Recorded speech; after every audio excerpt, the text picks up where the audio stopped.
Hello, ladies. In the next 25 minutes, I'm going to be teaching you guys exactly how to break into sales in 2026. So, it's going to take 20 minutes. I want you to lock the fuck in and pay attention. The reason I'm saying that in a very straightforward manner is because I know how important this is going to be for some of you to hear, especially for you ladies that are not currently living the life that you desire. They're not currently making the money that you want to make, that know deep down in your core you are meant for so much more. This is especially for you. You're ambitious, you're hardworking, but your current life and your paycheck does not reflect that. Okay? I've been there. I've been in your shoes. I used to be making 14 pounds an hour in a 9 to 5, hating my life, in credit card debt, living paycheck to paycheck. And I was able to quit my job. I was able to make 20K a month at 22 years old, travel the world. This year alone, I've been to 8+ countries. So I'm going to be walking you through exactly how to do it. So, number one is actually understanding what the heck is high ticket sales. So, high ticket sales.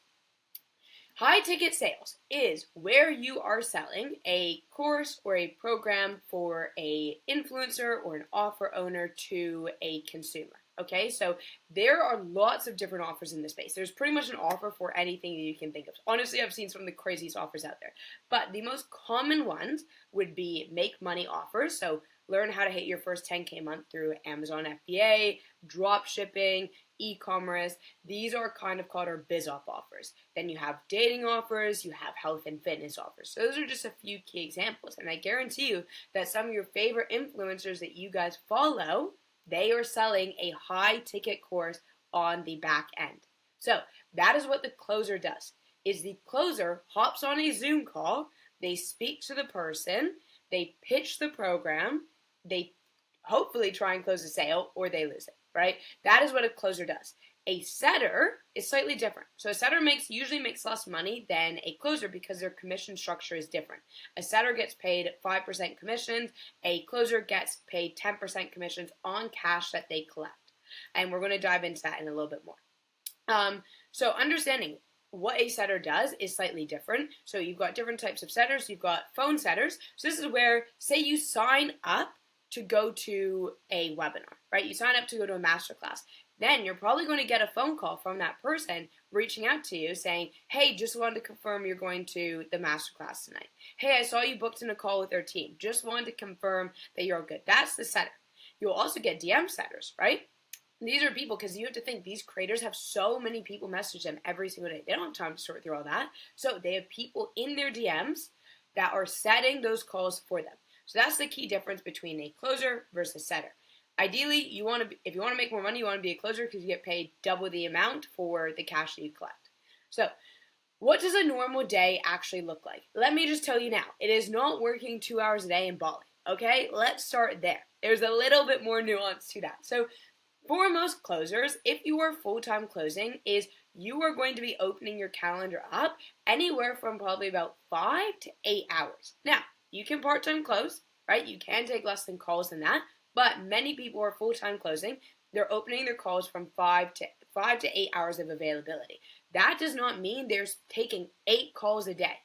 Why? Because there is no world where all 8 people that are booked into your calendar are showing up.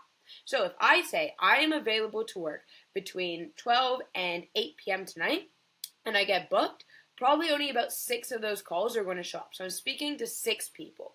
Of those, I'm probably going to close anywhere from about 40 to 50% if I'm good. If I'm not good, I'm probably going to be closing less than 30%. Now, on top of that, you're probably going to have team meetings. This isn't just a free-for-all. These people do have sales processes. If they're not, that's a major red flag. But your sales manager is probably going to have anywhere from 2 to 5 meetings a week with you. So these are going to be on call reviews and just updating you guys on the marketing, the team, really making sure you guys are like running as a well-oiled machine pretty much. Then you're also going to have to do some admin. Admin isn't crazy long, anywhere from about 20 to 30 minutes a day. Each offer is a little bit different, but they want you to do call reports to understand what happened on the call, did the call close, and this is just really important for tracking data for the offer owners. So, how do commissions work? So, the way that it works is that you get paid on the cash collected. So, if I am selling a $5,000 program and I collect $5,000, I did not make $5,000. I get paid 10% on that. right? So understanding like what is realistic earning potential. The higher ticket you sell, the more money you're going to make. But when you first come into the space, it's going to be much more difficult for you to land some of these higher ticket offers because you don't have the skills yet. You're not going to be able to actually close these deals and stay on these teams. They are very, very competitive. They're very competitive, right? To actually sell on these, you need to be a skilled closer. Okay? So realistically, you're probably going to be selling something between $3,000 to $5,000 to start. This is probably going to land you anywhere from like $5,000, maybe up to $10,000 in the beginning, right? As you dial in your skills, as you get better, you're going to make more money doing less, right? So in the beginning of my career, I was working my ass off. Towards the end, I was selling $20,000 packages. So I was making 2K commissions on that. So I was making more money in less time. But this doesn't happen overnight. So a common question that many people actually ask me is, do you need sales experience to get started? No, you don't need a degree. You don't need years of sales experience, right? I had zero experience. I had zero sales experience. No sales job, no door-to-door, no insurance, no nothing. I came from a hospitality background, right? So the skills, if you guys are in any sort of hospitality, right, waitressing, retail, customer service, a lot of these skills are transferable because all sales is communication. You're just speaking to another person. People really like to overcomplicate what sales is. Yes, there's a skill set you have to learn, right? But it's at the end of the day, you're just speaking to another human on the end of the phone. So your people skills are going to be really important, right? And I really want to reinforce to you guys that it's simple, but it is not easy. And to learn the skill, anyone can learn the skill. I truly do believe this. And if you guys looked at probably one of my other YouTube videos before this, like me roasting my first sales call, you'd see I was a very different person when I came into sales. I was very insecure. I had a lot of self-doubts. I was very soft-spoken. Very different. I built myself for personal development. As you can see, this was a picture of me. I look very, very different there. I was about 20 pounds heavier, and I had a lot more insecurities, a lot more self-doubt. And so if I can do it, remember you can as well. So the thing where a lot of people go wrong is everyone's obsessed with finding the right offer before learning the skills. Oh, I'm going to get on the offer and then I'm going to invest in myself. Oh, I'm going to get on the offer and then I'm going to focus on my skills. And it's the other way around, right? It's like you have to learn the skills in order to get on the offer. So I understood this from day one, as you guys can see from my literal psycho notes there. So for the first 6 months in sales, I grinded my ass off and I invested in myself, right? Because I knew that was going to be exactly what I needed to get where I want to go. Do I think I can figure it out? Yeah, of course. I'm smart, I'm capable, and all the information I need is actually out there. But I wanted to fast track my success because what I realized even back then was that no one can take these skills away from me once I have them. And if I'm missing just small things, this could be the difference between me making the money I want and me not, right? And so this is why we need to learn the fundamentals before finding an offer. Understanding what is a discovery, right? What are the key things that you should actually be doing in a sales call? How do you ask good questions? When objections come up, can you handle them? Can you prevent them? Do you know what they sound like? Typically, you're going to get the same very common objections. I need to think about it. I need to speak to my partner. It's a lot of money. This is the way I make decisions. I just met you. Can you handle all of those? And do you know what those sound like in your discovery? If you don't, you're going to have a very hard time landing a role. It's like, oh, can I be a bus driver, but you don't know how to drive, right? What are the chances you're actually going to get the role? Very, very minimal, right? And role play. So here's the thing is, if you role play with people that cannot give you good feedback, you're not going to get better. So in the beginning, I used to just role play with my friends. I used to literally just FaceTime my friends, and it was great practice at the start. But then I realized I actually need to get in rooms, which is when I made my first kind of couple investments into the high ticket space. So I was actually getting feedback from people who knew more than me and could correct me. Listening to real sales calls. This is super important to actually start developing your ear to learn what to do on a sales call, how to ask these better questions, right? And getting comfortable being uncomfortable. Because the truth is yes, let's just think about this, guys, right? Like, you could do all the work to land an offer. If your skill set is not there, you will be fired. Like, that's just like the reality of it. It's like, if you do not bring cash in and you do not maintain the standard that the rest of the team has, you will be fired. So the goal isn't just, oh, I need to get on an offer. The goal is becoming good enough to keep the offer. That is really the importance of these skills. So, how to actually land your first offer in 2026. Okay, one thing I do want to talk about is there's a lot of offers in the space, like we talked about in the beginning. And it's understanding what makes a good offer versus what makes a bad offer. Because even if you were to go on Facebook and you were to search like high ticket closer groups, you'll see sales rules and it'll be like on target earnings $10,000 to $15,000 a month. And that sounds great, right? But a lot of people stretch the numbers. So I need to ask questions to understand, is this a good or a bad offer? Here are some of the questions I would want to be asking is, how much cash have they collected, right? So if the business is doing less than $100,000 in cash and I get paid 10% on commissions and I'm not going to make 10K a month. So it's like, if I want to hit my goal, what are the numbers that I need to know? So cash collected, right? Same with show up right, is they could say, oh, we'll book you 8 calls a day. And you're like, oh my gosh, I'm going to get to speak to so many people. Well, guess what?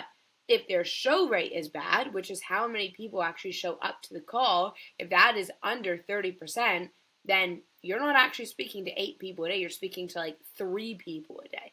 That's a massive difference.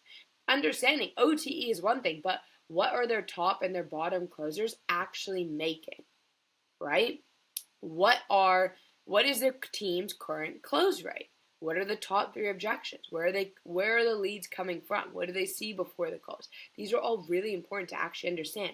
And then thinking about good offers, these are going to be in good, strong markets. So like we were talking about before, relationships, dating, these make money offers, these are all really good programs and courses to sell for.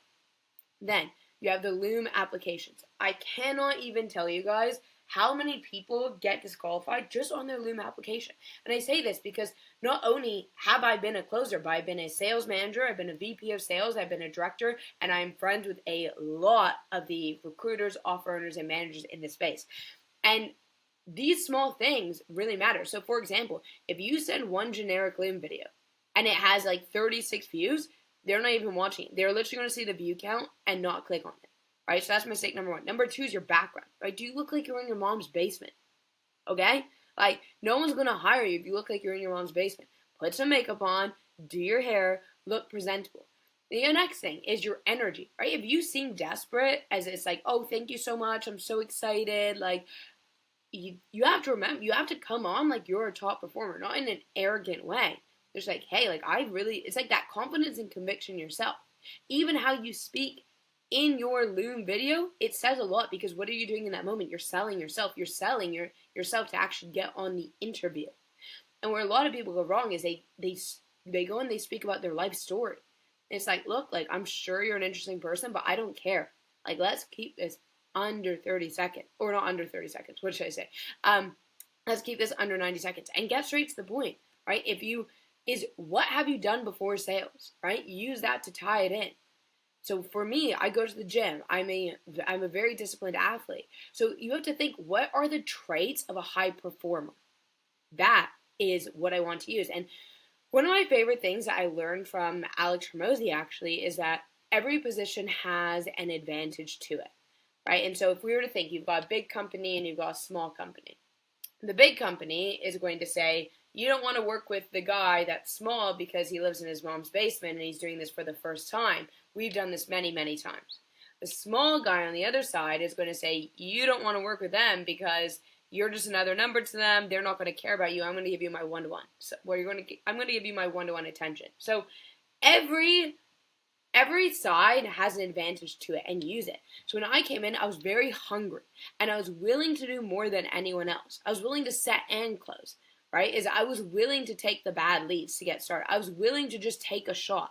So I was willing to do more than a rep that had more experience than me, right? I was coachable. I was investing in myself. I was doing all the right things. And so these were green flags, which is why I had so many opportunities. Next is, how many offers should you be applying to? Guys, if you tell me you cannot land a role and you've applied to 3 offers, please do not message me. Please do not. Because you need to be applying to 2 to 3 offers a day. Like, that is realistically what it is going to take in the beginning. It may not be what you want to, but it's what is required to actually get where you want to go. And then interviewing, right? So understanding it's like you're going to have both group interviews and one-to-one interviews. They're both a little bit different. And if at the end of the interview, I'm going to give you guys some really good sauce here. If at the end of the interview, the recruiter just says, okay, cool, and I'll get back to you in a couple of days, and you say, great, you've literally lost the role right there, right? Because you're showing me you don't have skills. You need to show them, again, at every point, it's sales. You're showcasing your ability from your loom to your interview to what you do afterwards. So then when I'm on the interview, is at the end of it, if they say that to me, to be like, yeah, for sure, that's no worries. I guess, with what we have gone through today, like, do you feel like this is aligned? Do you feel like this is would be a good fit and what you're looking for? What am I doing here? Is I'm actually showing them objection handling in real time. And they're going to recognize it. They might smile and they might play into it, right? And then afterwards, right, is I want to follow up with them. Hey, it was great speaking with you today. Super excited. Let me know if you want me to send anything over. Really looking forward to hearing about next steps. And you want to keep following up. One time I literally followed up with an offer for, I think it was 2 months. And sales managers would do this sometimes just to test you guys. Literally just to test you guys. And you guys are just sitting there on your phone being like, oh, they haven't texted me yet when you've done no follow-up. Again, what are we doing? We're showing that we can follow a process. And then this is me and my girl Lisa. Super proud of her. She actually was working in a 9-to-5. She was pouring pints. She used to join coaching sessions that she'd pour in Guinness. Insanely proud of her. Quit her 9-to-5. She knows sales experience as well. So my point here, guys, is that it's like you don't need to come in with sales experience to be a high ticket closer, right? To actually make money. She made her monthly paycheck. Within week 1, she had her first $1,000 day, so it was super exciting. Now, here's exactly what I would do if I was back right at the start, right? If I had to think about my next 30 days. Is number 1 is learning the actual fundamentals and role playing, right? So it's like if you don't have the skills, you're never going to get the offer. You need to have the skills. So I'd be really focused on that, understanding the objections, understanding what a good discovery is, how to ask good questions, how to do an intro, how to pitch, all of these. Week 2, I would start applying. So I'd be following like sales managers, recruiters on Instagram. I would be looking at Facebook groups. Any closer I'd be speaking to, I'd be telling them that I'm looking for roles. And I would just be really, really working on creating looms, sending applications out, and being willing to take a role that maybe I'm not super excited about in the beginning, but just being able to get my foot in the door. Week 3, at this point, if you have followed all the steps, you should be having interviews, and if not, I know that you didn't apply for 3 days, because let's be real, there's no way, right? And even if you didn't, then do another week of it, and there's no way by week 4 that you're not on interviews.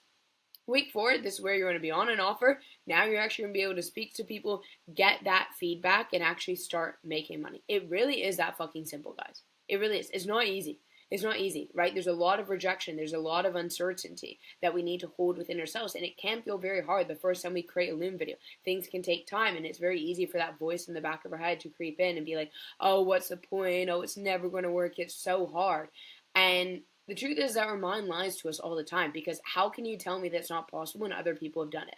Other people in the same position, probably worse than you, have actually figured this out and made more money. I guarantee you that I probably was in a worse position than I started than many of you guys watching this right now, right? So I really want you guys to just take that to heart, right? If a 22-year-old Canadian kid, right, with no degree, nothing other than a high school diploma, can learn how to make $20K a month at 22 years old, why can't you? I want you guys to ask yourself, why can't you? Right? So I hope that this was helpful. And if you are looking to break into high ticket sales, or you're a setter looking to transition into closing, and you would like more help from me to actually speed that process up, to not make some of these mistakes, right? To actually be able to get on an offer and get to your first 5K, 10K, 15K plus month, then what you can do, you can book in a call. You're going to speak directly with me. Just going to talk more about where you're currently at, what it is you're looking to do, and then next steps if everything's aligned. So take care, guys. Enjoy the rest of your week, and watch out for the next video.